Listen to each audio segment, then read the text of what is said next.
you're try to understand that we were all 18, 19, 20-year-old kids.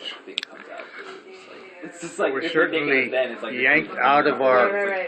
We just graduated. I had just graduated from high school, and like a lot of other guys, the minute I hit my 18th birthday on the 24th of September, I volunteered. I didn't wait for anybody to draft me because I realized by volunteering I could choose where I went. Oh, yeah. And I didn't want to get into the infantry or anything like that, and I'm very glad I did. And so I signed up for the aviation cadet program that the Army Air Force had. So I went in as a counterpart to West Point. I was a cadet in the Air Force. So I went through my training on that basis. And the whole idea was that then I went into pilot training, but I flunked out. In pilot training, so they sent me to another, and because of my high math rating, they made me a navigator. Your high what rating? Navigator. Well, your high what rating made you the navigator? Well, I was still a commissioner. And the only thing we were not allowed to do was when we were off duty to socialize with each other. Commissioned officers socialize with each other, and the non-commissioned officers socialize with their own people. So just the culture, the German culture, military culture, they really looked at. That was even the culture of the American. The American culture did it for a different reason. Maybe there was an overlap. But the idea, the Americans kept us separate, or ordered us to stay separate when we were off duty, was, he says, if you start getting buddy-buddy with your enlisted men, someday when you're in an airplane and you give an order, they may forget that you're an officer, and they will say, wait a minute, Joe, I'm not ready. You can't have that happen. Okay. So when you, as a commissioned officer, give an order, they are not to ask you the reason why. They just do it. The minute you start socializing with them, you're breaking down that relationship. That's true. And so we were not permitted to fraternize with our own enlisted. Wow. Wow. So when you got shot down, the enlisted they went into a different camp. They had a harder time. That's probably more than likely. But even though it was a Luftwaffe camp. And then he's still filming, and you see the city at the bottom, and then you just. But compared to what as I'm reading that book, to what he went through with the Japanese, well, we had been warned. Before even going overseas, we had an indoctrination by a guy who had been in the European group and a guy that had been in the Pacific. And they told us the difference. He says, if you get shot down in Europe, he says, and are not killed, the Germans will teach you okay. If you get shot down in the Pacific, you're going to be lucky if you escape with your life. Yeah. Because the Japanese will not treat you the way the Germans are going to treat you. They will not. Yeah. And that's part of his book, and what he goes through is the nightmare he went through in that little lifeboat for a long while, and then finally when he got picked up by the Japanese, and he thought, I'm going to be okay. Well, he was better than being in the water. Right. But he was still going through hell. Yeah. Jeez.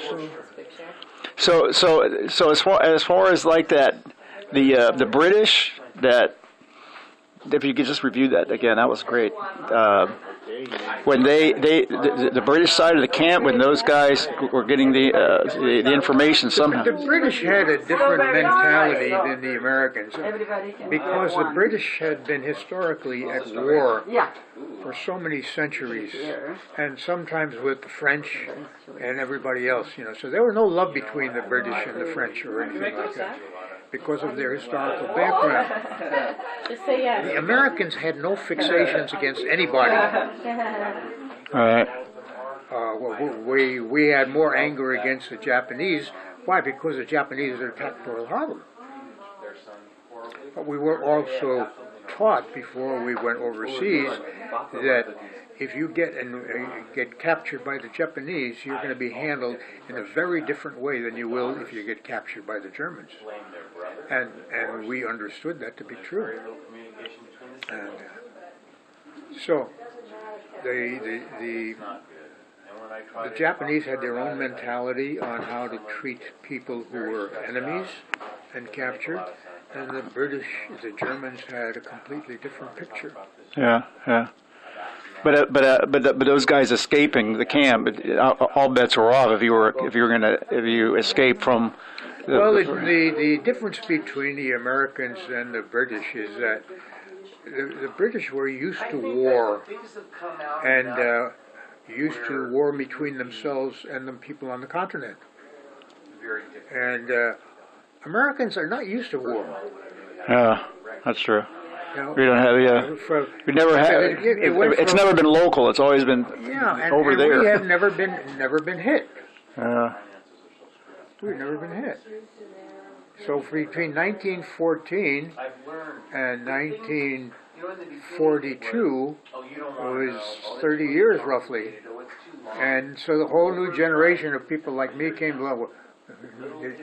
Even when I remember I was out playing football on December 7th, and all of a sudden some of the guys came running into on the field. The Japanese have attacked Pearl Harbor, and we looked at where the hell is Pearl Harbor? Nobody ever even heard of Pearl Harbor. Well, we found out, you know. Wow. But they told us, you know, when we were going in, that if you find out you're going to the Pacific, and keep in mind what's going to happen to you if you get captured alive by the Japanese, over against if you're in Europe and you get captured by the Germans. And I was fortunate; I got captured by the Germans. Tell me that story again about the where you guys lost 2 engines and you flew how far? We flew within the sight of the English Channel. So you got what did you get hit by flak or fighters or what? Flak. Okay. You guys just knocked out 2 of our engines. And, were you 6th Air Force? Yeah, really good. What Air Force were you part of? What 8th Air Force. Okay. The 6th was like Northern Europe, right? What was the 6th? I don't know where the 6th was. Or was it the 8th? Maybe down in. I'm getting mixed up. They lost a lot of planes. France. Okay. Northern Africa, into Italy. They may have been working down there. Yeah. But it was different. But you lost 2 engines.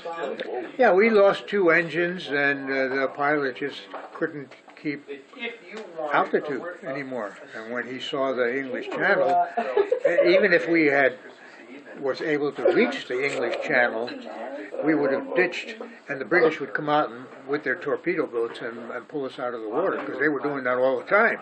Right. But we never reached the water, and the pilot gave the order, and he said, I can't hold it up. He said, you got to bail out. And there's 3 engines down. And so we could see the channel, but we never got there. But at that point, 3 engines were gone. I'm sorry? At that point, you got the plane back on, what was it? You said you got the plane back on 1 engine. Was that another experience that you had? No, we were on 2 engines, and by the time we got to where we could see the channel, the 3rd engine went out, and there was no way he was going to keep a 4 engine up in the air on 1 engine. All right. You know, his glide path was just not going to hold. Even though we had dropped our bolt turret and dropped all of our side machine guns and all of our ammunition, we had dumped everything overboard.